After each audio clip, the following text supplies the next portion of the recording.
আরে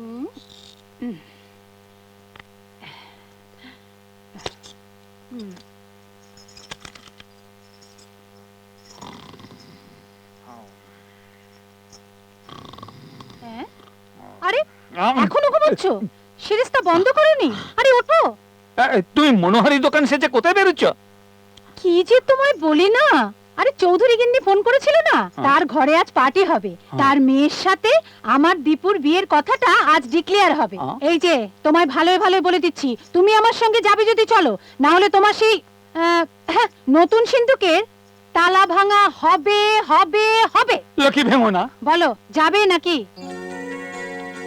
আজ এমন একটা পার্টি মা কেন অ্যারেঞ্জ করেছে জানিস দিদি? আমাকে তো কিছুই বলেনি, তোকে বলেছে?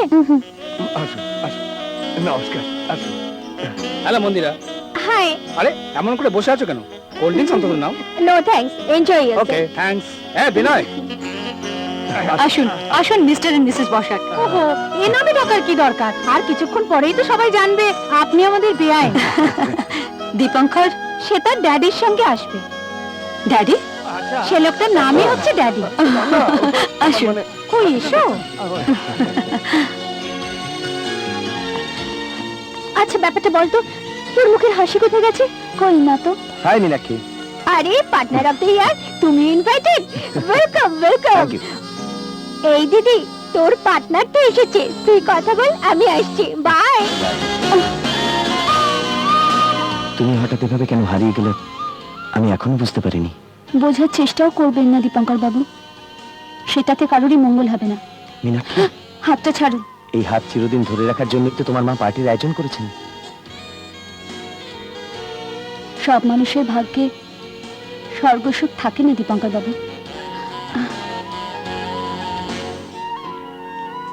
হ্যাঁ রে, এখানে চুপচাপ দাঁড়িয়ে রয়েছিস তুই? তোর ড্যাডি কোথায়? দুদিনের জন্য বাইরে গেছে। ও আচ্ছা মা, মীনাক্ষীর সঙ্গে তোমার দেখা হয়েছে? তাকেই তো খুঁজছি, আসবার পর তাকে দেখিনি। আমার যেন কোথায় কি গন্ডগোল বলে মনে হচ্ছে। আমি আজ যাকে দেখছি সে যেন পুরনো মীনাক্ষী নয়। Your attention please. Ladies and gentlemen, আজ এই পার্টি কি কারণে ডাকা হয়েছে, তার কি উদ্দেশ্য, সে কথা এই পার্টির হোস্টেস মানে আমার মা বলবেন। কিন্তু আজকের এই পার্টিকে আরো সুন্দর করবার জন্য আমার কাছে একটা প্রপোজাল আছে। আমার বড় বোন খুব সুন্দর গান জানে, আপনারা অনুমতি দিলে সে আপনাদের গান গেয়ে শোনাবে।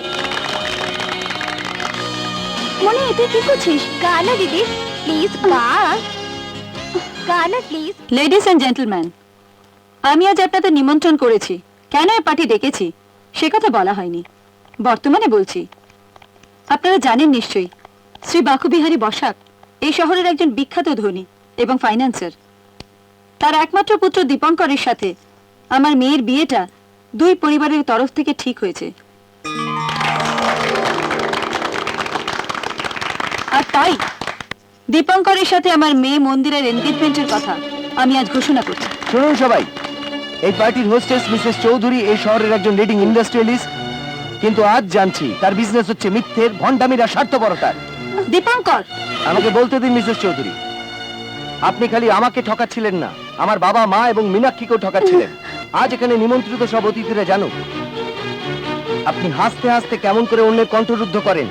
রঘুপতি, রঘুপতি, এই পার্টি বন্ধ করার ব্যবস্থা করো।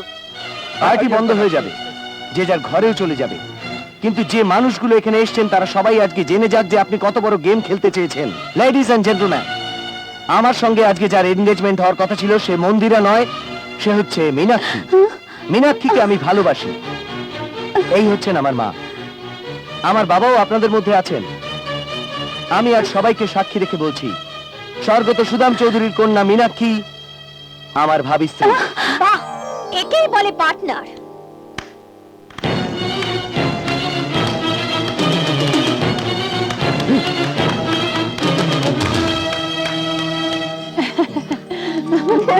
দিদি ভালো, এখানে এসে এমন ছটপট করলে কি হবে? ওই ছোড়া তো অত লোকের সামনে তার মনের কথা খুলে বলে দিয়েছে। তুমি আর ওদেরকে আটকাতে পারবে না। ওকে জামাই করার কথা তুমি ভুলে যাও। ভুলে যাব? মোহিনী চৌধুরী কখনো কিছু ভুলে না। পার্টি থেকে বেরিয়ে এসে মনে মনে প্রতিজ্ঞা করেছি দীপঙ্কর আমার জামাই হবে, আমার। যেন ছোট্ট খোকা খেলনা দেখিয়ে ভুলিয়ে দেবে। না, সে সহজে ভোলার পাত্র নয়, কিন্তু মিনাকে ভোলার জন্য অন্য সব রাস্তা যদি বন্ধ করে দেওয়া যায়। হ্যাঁ, বলছি তো সেই কথাটাই। মূল লোকটাকেই সরিয়ে দিলে কোথায় যাবে বাছাধন? বাঁশি যদি ভেঙে যায়, বাঁশি বাজবে কি করে? আমার একটু চিন্তা করার সময় দাও। আর কোনো চিন্তা করার দরকার নেই, বুঝেছো? আমি কাজ হাসিল করে দিচ্ছি। তোমার জন্য এতদিন আমি কিছু করতে পারিনি। যা কিছু ছিল আজকের পার্টিতে সব শেষ হয়ে গেছে। এবার তাকে সৎমার আসল রূপ দেখাবো। কোনো কিছু করার দরকার নেই গো, খালি ওই দুই বোনকে আলাদা করে দাও না, তারপরে দেখো আমি কি করছি। মনি, অতিথিদের সামনে তুই হাততালি দিয়ে দীপঙ্করের কথা সমর্থন করলি, নাকি নিজের মারগালে চড় মারলি তুই? অতিথিদের সামনে বড় বোনের প্রেমিকের হাতে ছোট বোনকে তুলে দেবার চক্রান্ত করে তুমিও আমাকে কম অপমান করোনি। মনি, শুনেছি মাতৃ স্নেহ কখনো পর আপন বিচার করে না। সূর্য আর চন্দ্রের কিরণের মতো তার সব সন্তানের ওপর তার স্নেহ ছড়িয়ে দেয়।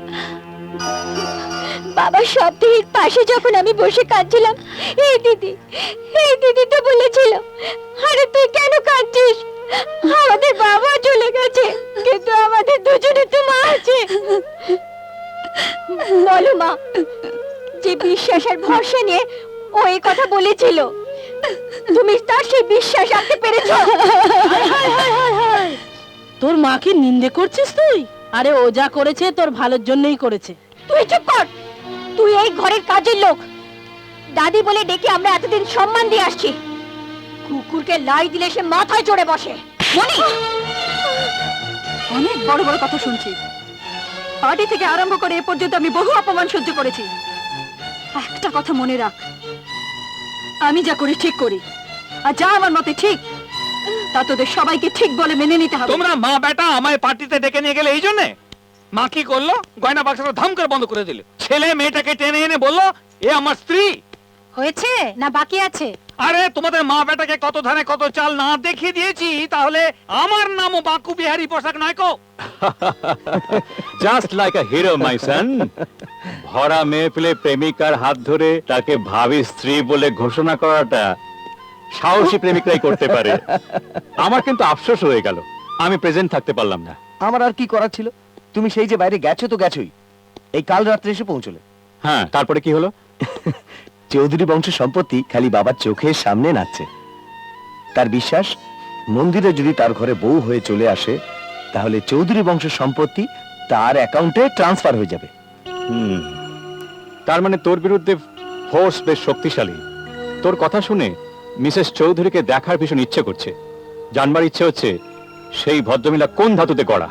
ড্যাডি, এই ঘটনার পরে মীনাক্ষীর উপর কোনো বিপদ আসবে না তো? বিপদ যদি না আসে তাহলে সৎমার ডেফিনেশনটা বদলে যাবে। দিব্য চোখে দেখতে পাচ্ছি তার উপর অত্যাচার বেড়ে চলেছে।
মিনা, কি হলো মিনা? দিদি, দিদি,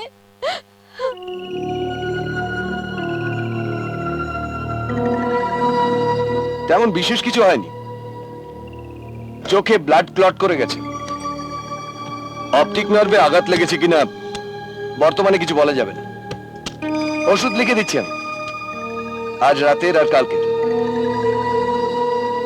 কাল সকালে হসপিটালে নিয়ে এলে আই স্পেশালিস্ট দিয়ে চেক আপ করিয়ে দেবো।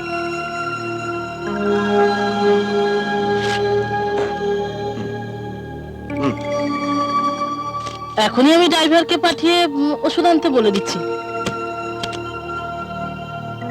আজ রাতটা কমপ্লিট রেস্ট নিতে হবে ওকে। কিছু অসুবিধা হলে আমায় টেলিফোন করবেন, ওকে?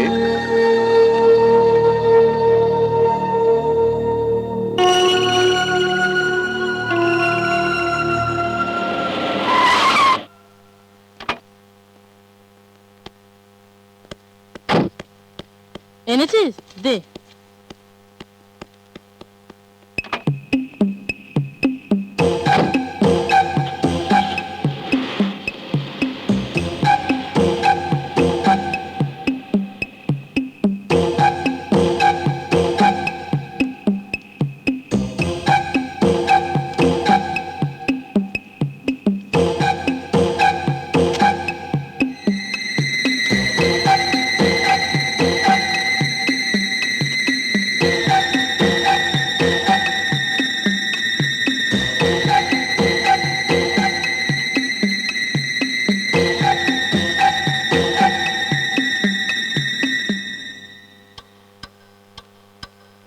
দাও, এটা চোখে দিয়ে দাও।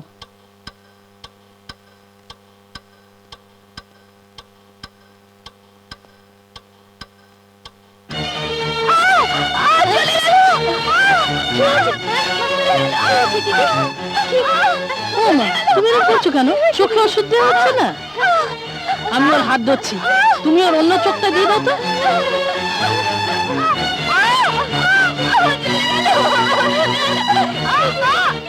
কাল সকালে সব ঠিক হয়ে যাবে। চোখে ওষুধ দিলে ওর আমি একটু জ্বালা করে।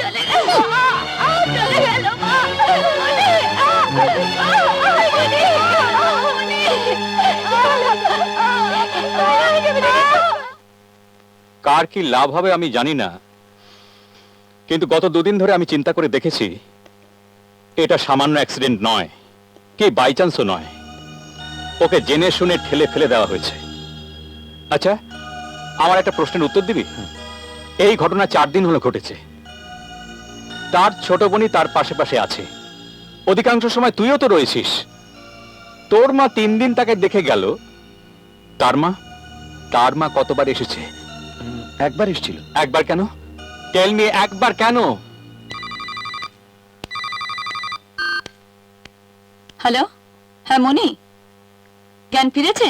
মীনাক্ষী, মীনাক্ষী,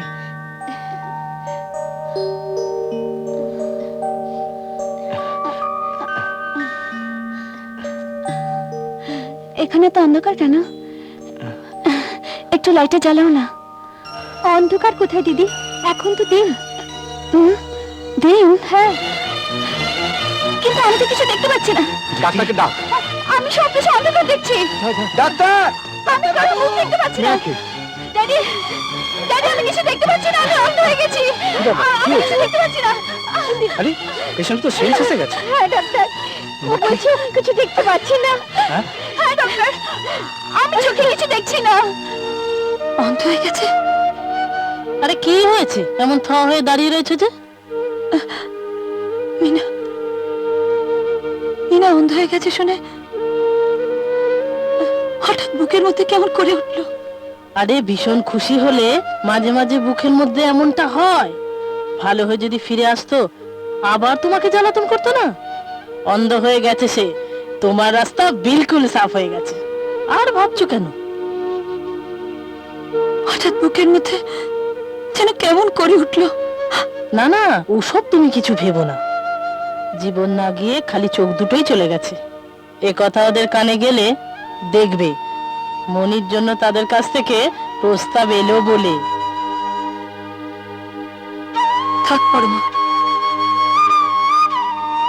পরে কি হবে না হবে তাতে মাথা কামিয়ে লাভ কি?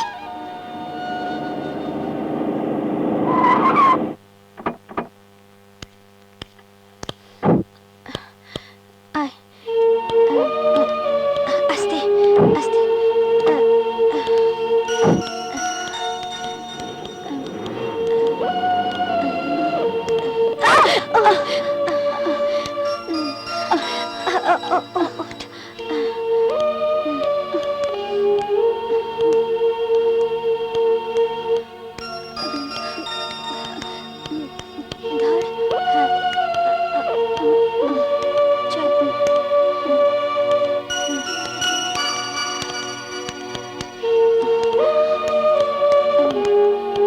আয় এখানে বস।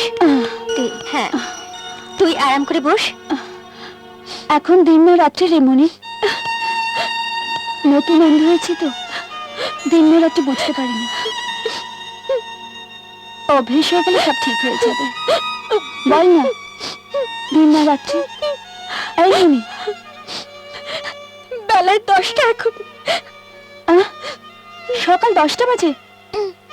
তুই আজও কলেজ যাসনি? 8 দিন হলো হাসপাতালে আমার কাজ ছাড়া হসনি। তুই কলেজ যা মনি, তুই কলেজ যা। না দিদি, কলেজ যাবো না আমি। তুই আমার জন্য কলেজ যাবি না মনি? আমি কলেজ চলে গেলে তোর দেখাশোনা কে করবে? কে তোকে চান করাবে, খাইয়ে দেবে? না, তোর সেবা চেয়ে আমার কলেজ যাওয়া বড় নয়। না মনি না, তোকে কলেজ যেতে হবে।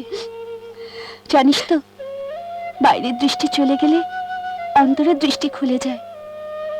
আমার কিছুই অসুবিধা হবে না রে। তুই কলেজ না গেলে আমি নিজেকে কখনোই ক্ষমা করতে পারবো না। মনি, তোকে আমার দোহাই, তুই কলেজ যা। ঠিক আছে দিদি, আজ তোর কথা মেনে আমি কলেজ যাচ্ছি। কিন্তু যদি কোনোদিন তোর একটুকু অসুবিধার কথা শুনি, সেই দিন থেকে আমি কলেজ যাওয়া বন্ধ করে দেব। তোর কোনো দোয়াই শুনবো না আমি, শুনবো না। মনি, মনি,